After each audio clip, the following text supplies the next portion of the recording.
अनुच्छेद 370 पर महाराष्ट्र में एक रैली के दौरान अमित शाह ने कहा कि शरद पवार की 4 पीढ़ियां भी जम्मू कश्मीर में अनुच्छेद 370 को वापस नहीं ला सकती हैं। महाराष्ट्र के शिराला में एक जनसभा को संबोधित करते हुए केंद्रीय गृह मंत्री ने कहा कि नेशनल कॉन्फ्रेंस और कांग्रेस पार्टी ने जम्मू कश्मीर विधानसभा में एक प्रस्ताव पारित किया है, जिसमें अनुच्छेद 370 को वापस लाने की मांग की गई है कि कश्मीर भारत का अभिन्न अंग नहीं है। आज मैं संभाजी महाराज की धरती से कह रहा हूं, शरद पवार साहब, अगर आपकी 4 पीढ़ियां भी आ जाएंगी तो भी अनुच्छेद 370 को वापस नहीं आने देंगे। इसके आगे क्या कुछ कहा है उन्होंने, आप भी सुनिए। अभी कश्मीर की असेंबली में मीटिंग हुई, नेशनल कॉन्फ्रेंस के साथ कांग्रेस पार्टी ने भी एक रेजोल्यूशन किया कि धारा 370 वापिस लाइए। ये कश्मीर जो है भारत का अभिन्न अंग नहीं है। मैं आज संभाजी महाराज की भूमि पर कहकर जाता हूं, मेरी बात मानिएगा शरद पवार साहब, आपकी 4 पुश्ते भी आएगी, धारा 370 हम वापिस नहीं आएंगे। बता दें कि जम्मू कश्मीर विधानसभा में नई सरकार के गठन के बाद विधानसभा के पहले ही सत्र में अनुच्छेद 370 को वापस लाने का प्रस्ताव पेश किया गया।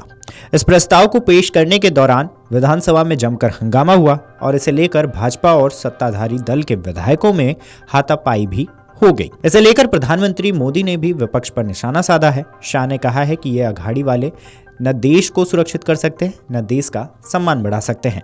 अगर ये काम करना है तो पीएम मोदी का हाथ मजबूत करना होगा। प्रधानमंत्री मोदी का वादा पत्थर की लकीर है, जबकि कांग्रेस पार्टी तो वादा करके खुद ही भूल जाती है। उन्होंने न कर्नाटक, हिमाचल प्रदेश और न ही तेलंगाना में अपने वादे पूरे किए। राम मंदिर का जिक्र करते हुए अमित शाह ने कहा कि प्रभु श्री राम 500 साल से टेंट में बैठे थे। कांग्रेस पार्टी राम मंदिर को अटका रही थी। प्रधानमंत्री मोदी आए तो 5 साल में ही उन्होंने भूमि पूजन भी किया और राम मंदिर का निर्माण कराकर प्राण प्रतिष्ठा भी कर दी। अमित शाह ने कहा है कि पीएम मोदी वक्फ बोर्ड में बदलाव का बिल लाए और विपक्ष उसका विरोध कर रहा है। कर्नाटक के वक्फ बोर्ड ने पूरे गाँव को मंदिर और किसानों की जमीन समेत वक्फ की संपत्ति घोषित कर दिया। मैं पवार साहब से, उद्धव जी से पूछता हूँ, आप वक्फ का विरोध करेंगे? अगर महाविकास अघाड़ी की सरकार आ गई तो ये किसानों की जमीन वक्फ के नाम कर देंगे।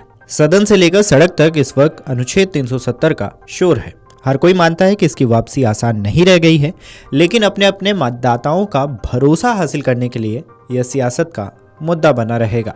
विभिन्न दल अपनी राजनीतिक रोटियां इसी की आंच पर सेकते आएंगे। ये सब जानते हैं कि इसे संसद में एक निश्चित प्रक्रिया के तहत ही हटाया गया है। इसे लागू करना असेंबली के अधिकार क्षेत्र में नहीं, और जब तक केंद्र में भारतीय जनता पार्टी की सरकार है, इसकी बहाली के बारे में सोचा भी नहीं जा सकता है। वहीं बीजेपी का दावा है कि जम्मू कश्मीर में अनुच्छेद 370 अब इतिहास बन चुका है और इसे दोबारा लागू नहीं किया जा सकता।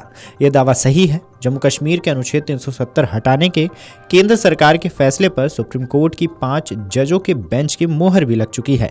11 दिसंबर 2023 को सुप्रीम कोर्ट ने अनुच्छेद 370 और 35A को हटाने को वैध बताया था। कोर्ट ने अपने फैसले में कई तथ्यों का उल्लेख किया था, जिससे यह पता चलता है कि विधानसभा में प्रस्ताव पास करने के बाद भी केंद्र शासित प्रदेश को दोबारा लागू करने के लिए केंद्र सरकार और राष्ट्रपति की सहमति की जरूरत पड़ेगी। अब ऐसा राजनीतिक कारणों से संभव नहीं है। भले ही केंद्र में सरकार किसी की हो, जो पार्टी अब अपनी राजनीतिक शक्तियों का उपयोग कर संसद और राष्ट्रपति के जरिए इसे लागू करने की कोशिश करेगी, उसे 80% बहुसंख्यक हिंदू समुदाय का विरोध झेलना पड़ेगा। बहरहाल अमित शाह ने चेतावनी देते हुए सीधा संदेश दिया है कि अनुच्छेद 370 को हटाया नहीं जा सकता है। इस पर आपकी क्या राय है, हमें कमेंट करके जरूर बताएं। Video desk amarujala.com। अगर आप ये वीडियो YouTube पर देख रहे हैं तो हमारे चैनल को सब्सक्राइब कर बेल आइकन दबाएं, और Facebook पर देख रहे हैं तो हमारे पेज को लाइक करें। 8 मिलियन+ सब्सक्राइबर, आपके इस भरोसे के लिए बहुत धन्यवाद।